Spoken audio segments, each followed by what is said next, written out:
Okay, if you did the problem from the last page, hold on, let me get my pen out. Let me give you the answer to that, and then we'll move on to the next thing. So let's see. It was the 9x squared minus 12x equals -4. So you're going to move this to the other side. Get 9x squared minus 12x plus 4. I hope that if you already know how to factor, just use your own method. But I posted a video, and it's a little bit longer, but you don't have to watch the whole thing, of me factoring by this method because it's the method I always use.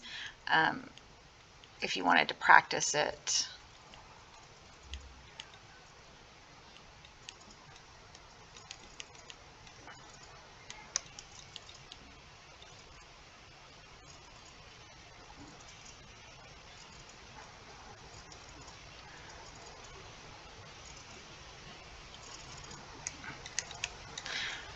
So that's the one that sums to get 12.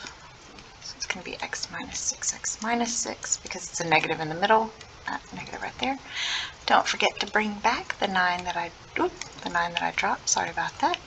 These fractions simplify as x minus 2/3, and they're both the same, which means this is a double root. So the answer is x equals 2/3. Okay, so I know that factoring can be an issue for some of you, especially those of you who didn't get to finish last year in Algebra 2.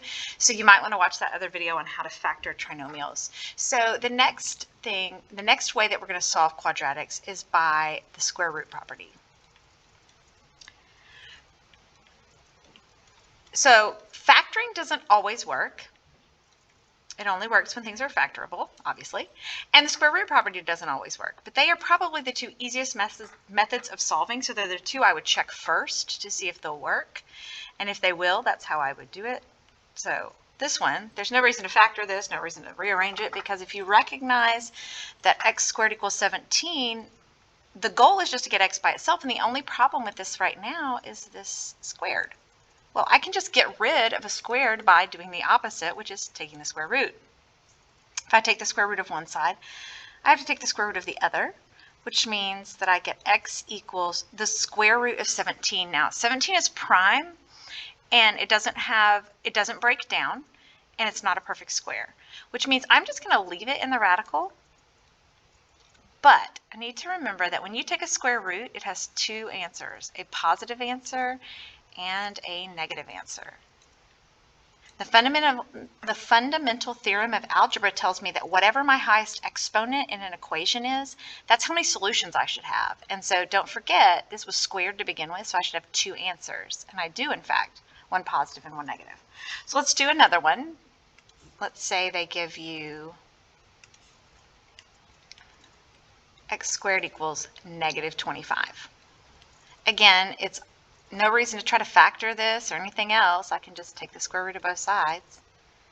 This happens to be negative, which means that it's going to be imaginary. So I can do what we did yesterday and break that down as -1 times the square root of 25. The square root of -1 is I. The square root of 25 is both positive and -5. Which means that my results are negative and positive 5i. When you put it into MyLabs Plus, you'll have to put it in as -5i, comma 5i. And it doesn't matter what order you put them in. All right, let's do one more. If I have one that looks like this, x minus 4 in parentheses squared equals 12. Now, I might be tempted to try to FOIL this out and write myself a trinomial, but I don't need to. It's actually simpler if I just go ahead and recognize that it's a square. And if I want to get rid of that square, I can take the square root. Taking a square root just cancels the square and leaves me with just what's inside. So x minus 4 equals. Now, square root of 12. 12 breaks down. It's not a perfect square, but it breaks down 2 and 6, 2 and 3. Group goes out, loner stays home. So it breaks down as positive and negative 2 square root 3.